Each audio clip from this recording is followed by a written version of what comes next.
Ang kwentong ito ay hango sa totoong buhay. Karanasan ito ni Wado. Taong 1977, Tagkawayan, Quezon.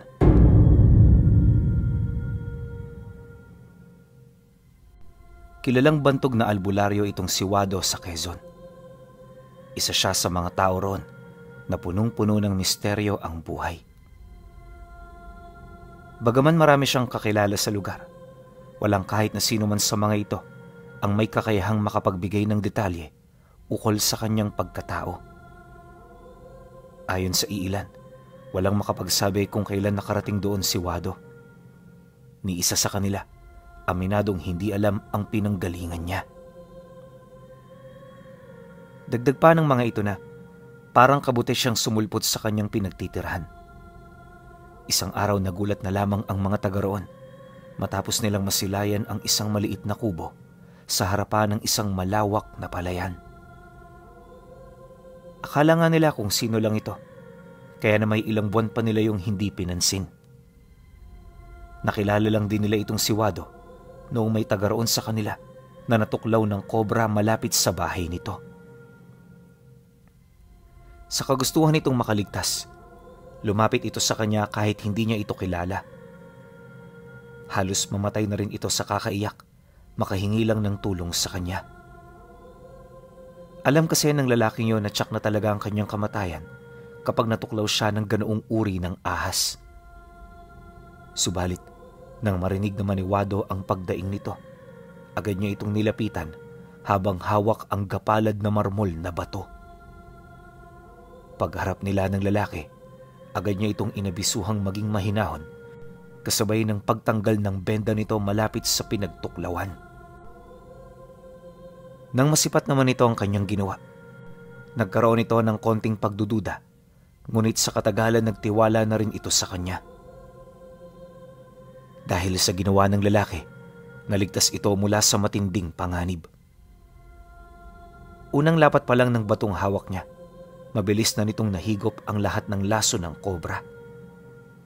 Dumaan ito sa sugat kung saan ito nagmula hanggang sa lumapat na sa lupa ang bawat patak nito. Matapos itong masilayan ng lalaki, lahat ng kanyang takot napalitan ng mangha. Noon ding araw na yon pinuno, kumalat ang tungkol kay Wado. Kinabukasan, marami nang lumapit sa kanya para magpagamot. Hindi naman niya tinalikuran ng mga ito, gawa ng parte rin ito ng kanyang trabaho. Sa loob lang din ng isang buwan, marami na siyang napatunayan. Isa na rin siya sa mga naging takbuhan ng mga pasyente sa lugar nila, hanggang sa naging bantog na siya sa larangan ng panggagamot. Ang kaso lang, kahit purong kabutihan ang ipinapakita niya sa kanyang kapwa, may mangilan-ngilan pa rin ang tumitingin dito bilang masama. Ang mas nakakalungkot pa sa lahat, karamihan sa mga taong yon, mga kapatid niya sa pananampalataya. Kung si Waldo lang din ang masusunod, hindi na dapat niya ito pagtutuunan ng pansin. Ngunit habang tumatagal na ipinagsasawalang bahala niya ang mga individual, mas lalo lang itong gumagawa ng mga bagay na hindi niya nagugustuhan. Sa abot ng kanyang makakaya, sinubukan niya talagang umiwas, subalit hindi ito umubra. Kalaunan, nang hindi na niya maatimang paninira ng mga ito, dito na siya nagdesisyong kumprontahin ang isa sa mga albularyo. Ang naging pangunahing punteriya noon ni Wado, walang iba kundi ang albularyong nakatira sa sentro. Kung hindi siya nagkakamali, Muring ang pangalan ng taong yon. Kagaya niya, purong manggagamot din ito, ngunit may iilan itong kapalpakang nagawa sa kanilang komunidad. Bukod kasi sa gumamit ito ng lihim na aral ng kaliwas sa panggagamot, napag-alaman din ng mga kababaryo nila ang patungkol sa pakikipag-ugnayan nito sa mga mangkukulam. Hindi yun nagustuhan ng lahat, kaya magmula noon, iniwasan na siya ng mga taga-baryo. Ano man ang gawin ni Muring para makapanghimok ng bagong parokyano, wala na talagang nagtitiwala sa kanya. Bagay na labis naman itong ikinagalit. Alam din ni Wado na may binabalak itong masama sa kanya, kaya hindi na niya ginustong maunahan pa siya nito. Sa loob ng 2 araw, maingat niyang minanmana ng matanda hanggang sa dahan-dahan itong napansin ang kanyang presensya.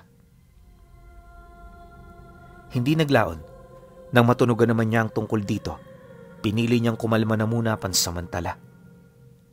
Naisip niya kasi na kapag itinuloy niya ito, lilikha lang ito ng malaking gulo sa baryo.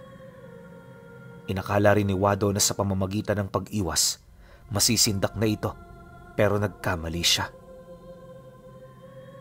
Ilang araw lang kasi ang dumaan matapos maramdaman ng matanda ang kanyang presensya, naging madalas na ang pagdaan nito malapit sa pamamahay niya. Noong una, hindi niya pa yun gaanong pinansin, pero nung nakakailang araw na ito, matapang niya na itong kinumpronta. Ang kaso lang, magaling umiwas ang matanda, kaya halos hindi niya ito makausap. Ang mas masakla pa sa lahat, nagkaroon ng karamdaman ang mga taong naninirahan malapit sa bahay nito. Nang mapag-alaman naman ni Wadong tungkol dito, kahit labag sa loob niya na tumungo sa baryo, napilitan siyang pumunta. Hapon ng Miyerkules niya ito ginawa upang masigurong wala gaanong tao sa tabi ng kalsada. Kapag mga ganoong araw kasi pinuno, abala ang mga taga-baryo sa pagtatrabaho sa kanilang mga sakahan. Ang iba naman, bumisita sa karatig lugar para mamili ng kanilang mga pangangailangan. Sa kanyang paglalakad, wala naman siyang napansing kakaiba. Ganun pa rin naman ang estado ng lugar, maliban na lang sa mga nakakapanibagong presensya na nararamdaman niya. Ayon pa kay Wado, may konting salot na sa lugar, indikasyon na may mga bumisita roong mangkukulam.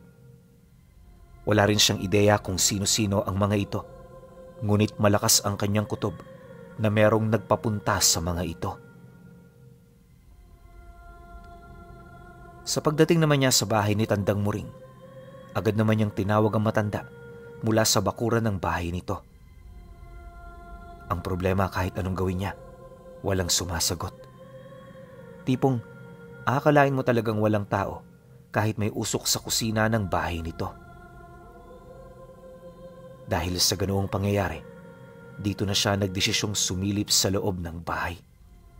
Kinatok na rin niya ang pinto hanggang sa napansin niya ang isang bintana na walang tarangka. Dahan-dahan niya itong binuksan habang tinatawag ang pangalan ng matanda. Ang kaso lang, wala pa ring sumasagot. Pagsilay naman ni Wado sa loob, unang bumungad sa kanya ang masamang hangin na nakatipon dito. Ramdam niyang napakasama ng mga hangin na yon, gawa ng nagkakaroon na ito ng anino. Ibang-iba rin ito sa hangin na ating nararamdaman dahil ang mga ganoong uri ng hangin ayon sa kanya, hindi basta-bastang natatangay ng malalakas na simoy. Kusang umiira lang din ang mga ganoong uri ng bagay sa mga lugar na pinamamahaya ng masasamang nilalang. Dahil sa kanyang mga nakita, dito na siya napatahimik. Nakumpirma niya na kasing may masamang dugo ang matanda, kaya ang pakikipagnegosasyon dito ay wala na sa kanyang plano. Imbis din na magpatuloy sa pagmamasid mula sa bintana ng bahay, diretso na siyang naglakad patungo sa entradang pinto. Walang sabi-sabi, agad naman niya itong tinadyakan, sabay tawag sa pangalan ng matanda. Noong una wala pang sumasagot, pero nung akmang papasok na siya, dito na ito nagsimulang magsalita. Nang marinig naman ni Wado ang sinabi nito, agad naman siyang bumalik sa bukana ng bahay, sabay sagot ng, "Magsasalita ka naman pala, pinahirapan mo pa ako. Ba't ka nagtatago dyan, Muring? Natatakot ka ba sa akin magpakita?" Nagkakamali ka ng akala. Hindi ako natatakot sa'yo. Marami lang akong ginagawa kaya wala akong panahon sa mga kagaya mo. At wala rin tayong pag-uusapan, kaibigan. Kaya makakalis ka na. Pagkarinig naman ni Wado sa sinabi nito, matapang naman siyang pumasok ng bahay upang ito ay kumprontahin. Pagharap naman nilang dalawa, agad naman niya itong narinig na nagbitaw ng mga buhay na kataga. Lahat ng ibinulong nito sa hangin, purong masasama. Kaya naman nang marinig niya ito, di siya nagdalawang isip na magtaas ng bakod at puder sa katawan. Umihip din siya ng tigalpo sa kabuuan ng bahay, kalakip ng mga usal na bumabasag ng sabulag. Matapos naman itong gawin ni Wado, dito niya natuklasan ang tunay nitong pagkatao. Sa isang iglap, lahat ng mga nakikita niyang bagay sa loob ng tahanan nito, bigla na lamang nagpalit ng anyo. May mga nakita rin siyang pugot na ulo ng tao na umiikot sa ibabaw ng matanda. 8 ang bilang nito, at bawat isa sa mga mukhang yon may iba't ibang personalidad.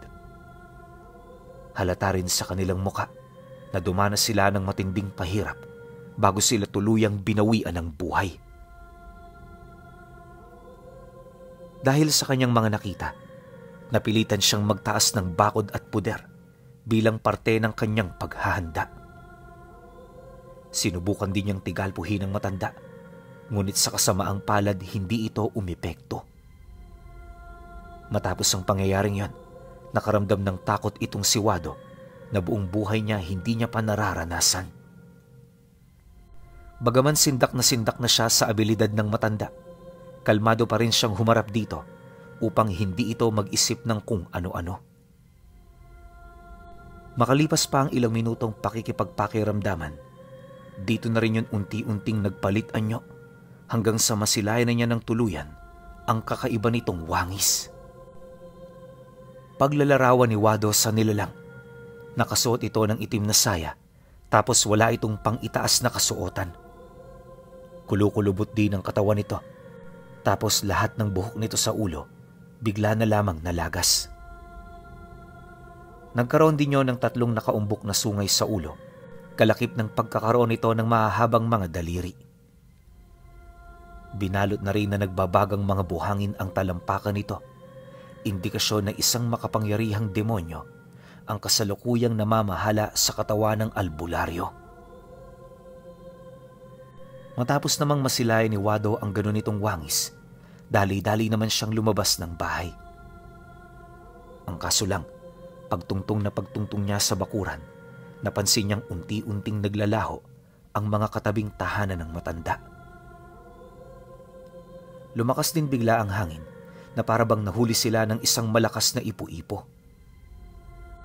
Pagkurap naman ng kanyang mga mata, napadpad sila sa isang domi na pinaliligiran ng mga bulkan.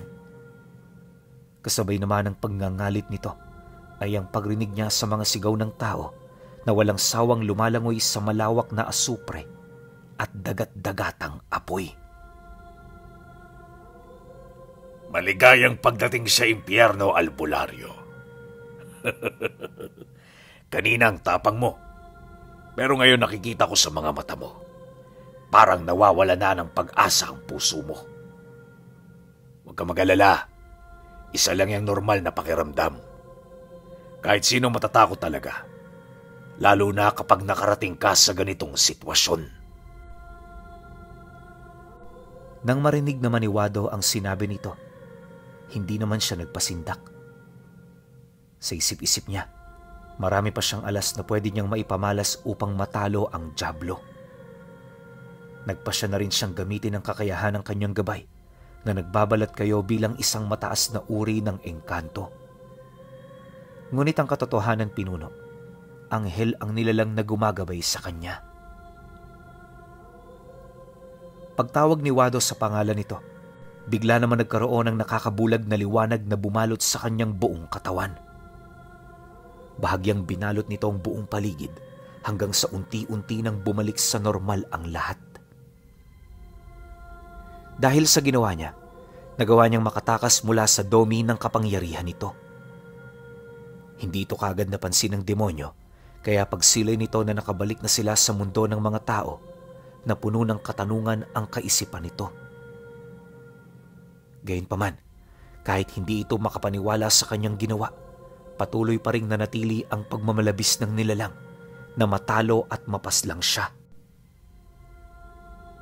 Makalipas pa ang ilang minuto, bigla naman yung umatungal ng napakalakas kasabay ng walang habas nitong pagsugod papalapit sa kanya. Habang mabilis namang umuusad ang nilalang, nakita niya ang paglabas ng itim na bagay mula sa gitna ng kamao nito. Bagaman hindi niya mawari kung ano ang bagay na yon, nasisiguro niyang ikakamatay niya ito sa oras na bumaon yun sa kanyang katawan.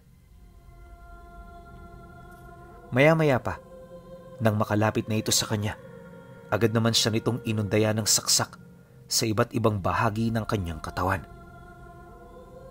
Marami naman siya roong nailagan, subalit may iilan pa rin na nakatagos sa kanyang depensa. Naramdaman din niya ang pagbao ng bagay na yun sa kanyang tagiliran, dahilan upang makaramdam siya ng matinding panghihina. Nang masipat naman ito ng nilalang, bahagya naman itong umatras para matingnan ng buo ang kanyang kalagayan. Pangisi-ngisi na rin ito, animoy hawak na niya ang pagkapanalo. Sa kabilang dako naman, pilit na naghahabol ng hininga si Wado. Marami ring katanungan noon ang umiikot sa kanyang isipan na hindi naman niya kayang masagot. Ayon sa kanya, normal na ang ganong pakiramdam, lalo na kapag nasa harap ka ng hindi maipagkakailang panganib. Aminado rin siyang napangibabawa na siya ng nilalang, kaya ang kanyang nais noon, makatakas para makapagpalakas. Ang kaso lang, masyado itong tuso at desperadong manalo. Kahit kasi nasa kasagsagan na siya ng matinding panghihina, hindi pa rin siya nito tinatantanan hanggang sa nagawa na nitong maitarak ang mismong armas nito sa pinakagitnang bahagi ng kanyang dibdib. Pag-angat naman ito sa kanya sa lupa, nasipat niya ang pag-agos ng kanyang sariling dugo sa buong katawan nito. Bago kumawala ang sariling ulirat ni Wado, nakita niyang ginamit ng demonyo ang kanyang dugo para gayahin ang kanyang wangis. Pagkatapos nun, kinaladkad na siya nito patungo sa malaking sapa, kasabay ng pagtapo nito sa kanya sa malalim na parte.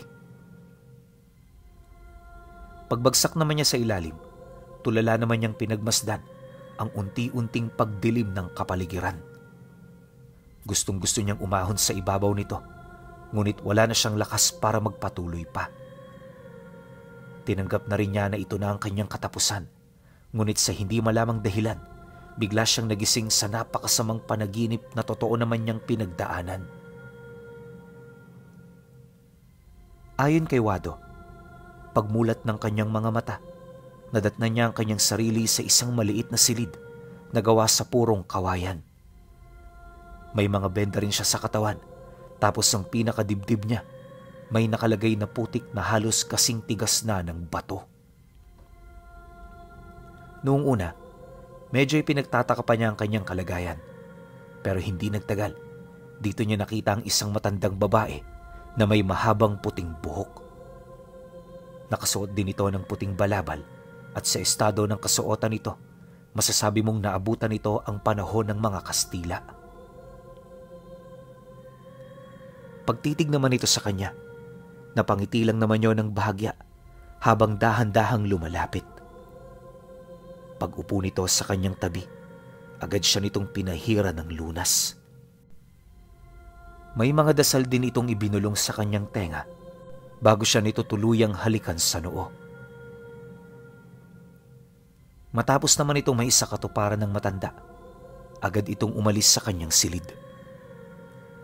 Pagbalik nito, may dala-dala na itong dalawang mainit na tsaa na naglalaman ng purong kape. Sa muli nitong pag-upo sa kanyang tabi, dito na ito nagsimulang magsalita ukol sa kanyang pinagdaanan bago siya makarating sa poder nito.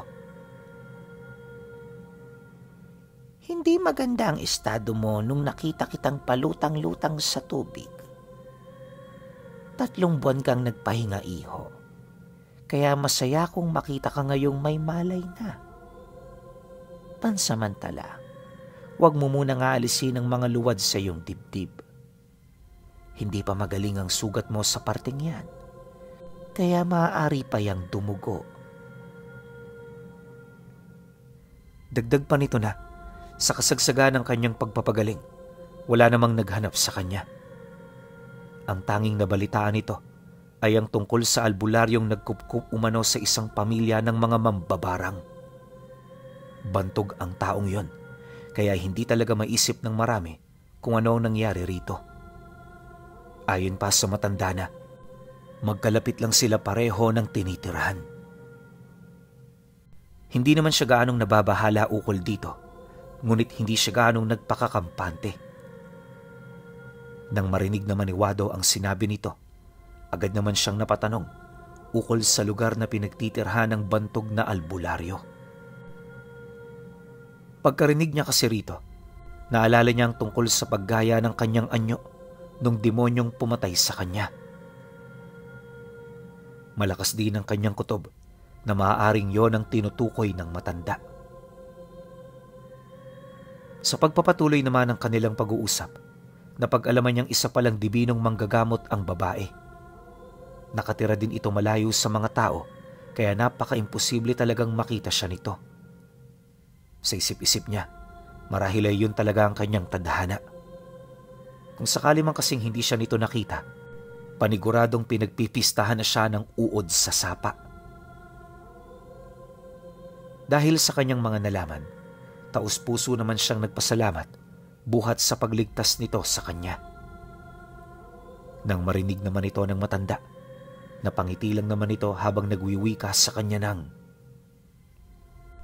"Ang gabay mo ang rason ng iyong pangalawang buhay.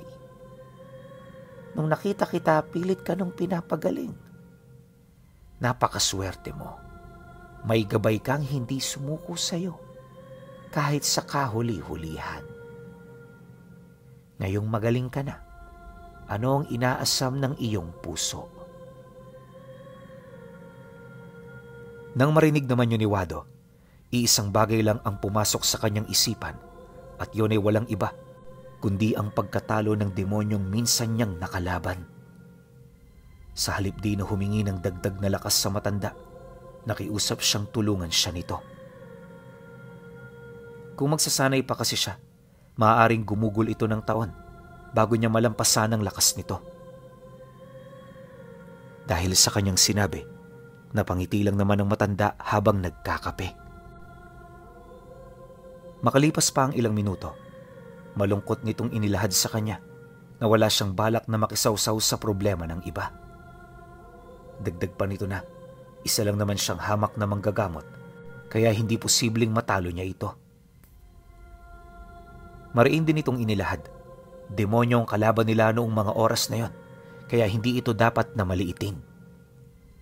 Ngunit kung talagang seryoso siya sa kanyang mga binabalak, marami namang paraan para matalo ang ganoong uri ng nilalang.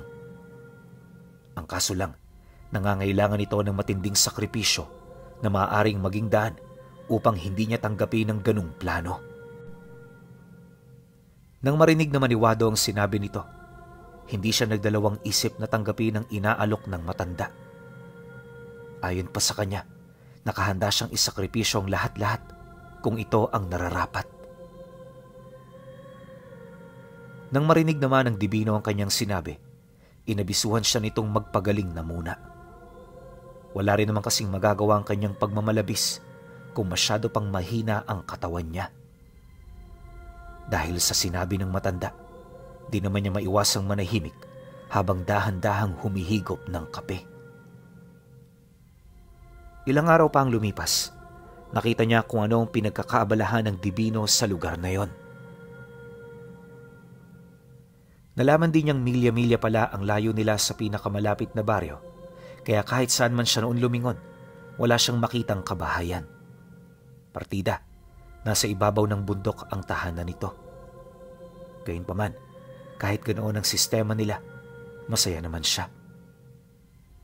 Bukod sa napakagandang tanawing makikita rito, masyado ring payapa sa lugar na yon. Napakasariwa rin ng hangin na dumaraan dito, kaya masasabi mo talagang isa itong bukod tanging paraiso na pangarap ng marami. Habang tumatagal din doon ang kanyang pananatili, unti-unti niyang napapansin ang mga kakaibang alaga ng matanda. Anya, Maliban sa mga malalaking banog at agila, may mga alaga rin itong pusang batik-batik na kasing laki ng matandang torong baka. Bawat isa rin sa mga ito naiintindihan ng sinasabi ng matanda na parabang may utak ito na kagaya ng sa mga tao. Subalit ang pinakaikinagulat niya sa lahat ay nung makita niya ang isa sa mga kasangga nitong engkanto. Mga ngabayong nilalang na yon pinuno, ngunit napakalayo ng wangis nito sa itsura ng isang pangkaraniwang tao.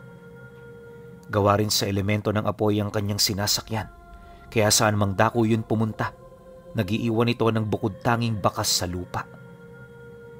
Ang nilalang namang nakasakay dito, may daladalang mahabang palakol, tapos may talokbong ito sa ulo. Hindi rin niya magawang masilayan ang mukha nito, ngunit ramdam niya ang matinding panganib na daladala ng nilalang.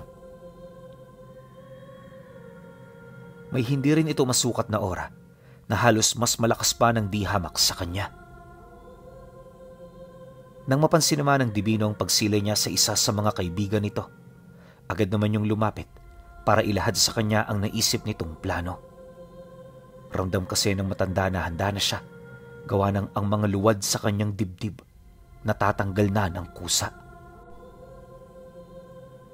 Isang linggo pa ang lumipas. Dito niya na nasilayan ng isang malaking pilat sa kanyang dibdib.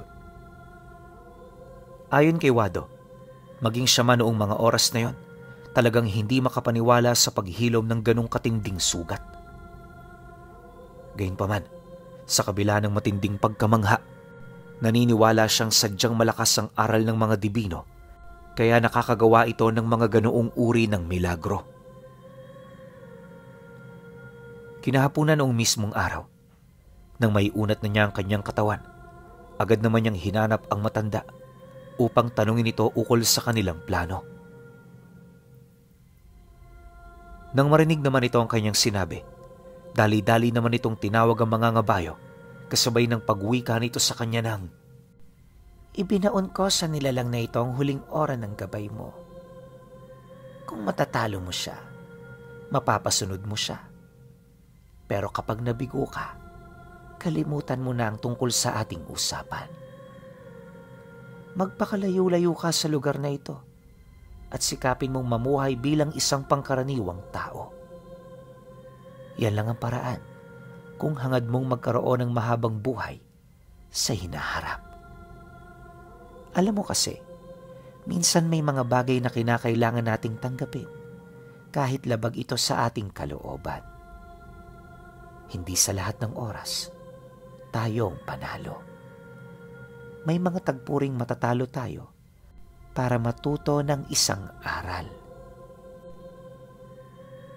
Nang marinig naman ni Wado ang sinabi nito, tumangulang naman siya habang pinagmamasdan ng katunggali niya. Pagkagat ng dilim, nagsimula na ang kanilang duelo. Hindi naging madali ang pinagdaanan niya, gawa ng kung susumahin, mas malakas pa ito ng di hamak sa kanya. Habang tumatagal din ang kanilang pagbubuno, dito niya nauunawaan ang tibay ng pangangatawa ng nilalang.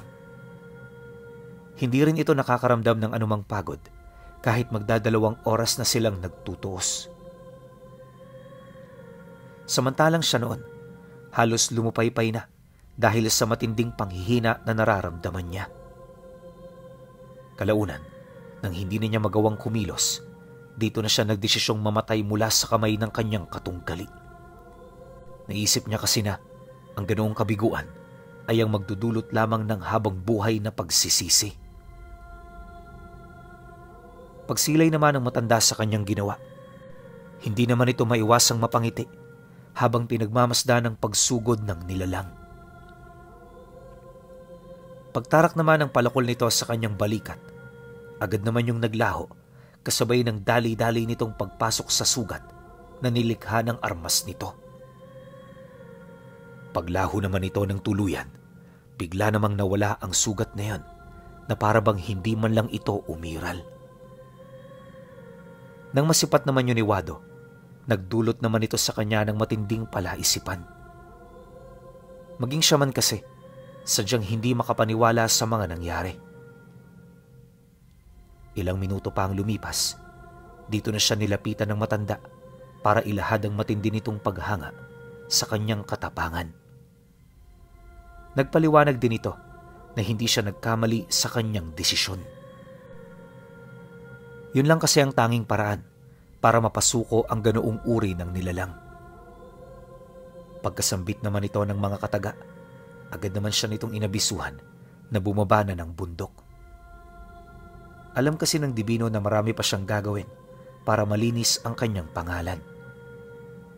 Dahil dito walang pagdadalawang isip naman niyang tinahak ang daan pabalik sa kanilang lugar. Inabot siya ng halos buong gabi kakalakad para lamang makarating sa dati niyang tirahan. Ilang metro ang layo mula sa kanyang bahay, nasipat niya ang matinding pinagbago nito. Ayon kay Wado, bukod sa napakarumi na ng lugar, halatang tinitirhan na ito ng isang demonyo. Bukod sa hindi na tumutubo ang mga palay sa palayan, laganap na rin ang matinding salot sa paligid. Hindi lang yon, marami na rin doong kalat ng mga basura dahil sa mga tauhan ng dyablo na nagbabalat kayo bilang siya.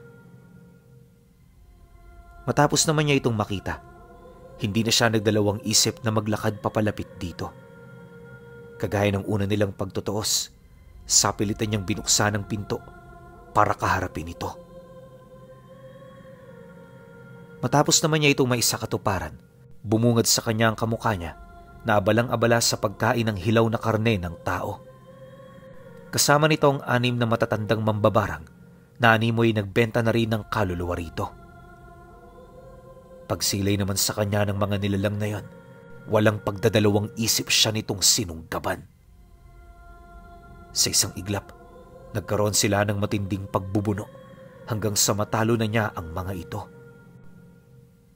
Naging posible naman ang ganoong bagay dahil sa pakikipag-isa sa kanya ng dati niyang gabay. Nang mapansin naman ito ng dyablo, kitang-kita niya ang pagngisi nito habang dahan-dahang tumatayo. Kahit hindi ito nagsasalita, alam niyang minamaliit siya nito buhat sa kanyang pagkatalo noong una nilang pagtutuos. Ngunit sa kabila ng pangmamaliit nito sa kanya, kumpiyansa siyang hindi na yon mangyayari. Alam niya kasing sapat na ang kapangyarihan ng kanyang gabay para pangibabawan ang nilalang sa lahat ng aspeto ng pakikipaglaban. Pagsugod naman ito sa kanya, kampante naman niyang sinalag ang matatalas nitong mga kuko. Nagawa na rin niyang maputol ang itim na bagay sa gitna ng kamao nito hanggang sa maundayan niya ito ng saksak gamit ang espiritual na palakol na pangunahing armas ng kanyang gabay. Pagtagos naman ito sa likurang bahagi ng nilalang, agad naman niya itong iniangat sa lupa habang pilit itong nagpupumiglas. Maya-maya pa, nang dumaloy na ang malaking porsyento ng dugo nito, unti-unti na rin yung nanghina hanggang sa malagutan na ito ng hininga. Malas mo lang dahil hindi mo ako tinuluyan nung una tayong nagtuos. Pagkasambit naman ni Wado ng mga kataga, dali-dali niyang kinaladkad ang nilalang papalabas ng bahay. Mula roon, sinunog niya ang buong katawan nito hanggang sa wala na itong matira. Matapos ang mga pangyayari, sinubukan niyang ibalik sa ayos ang dati niyang tahanan.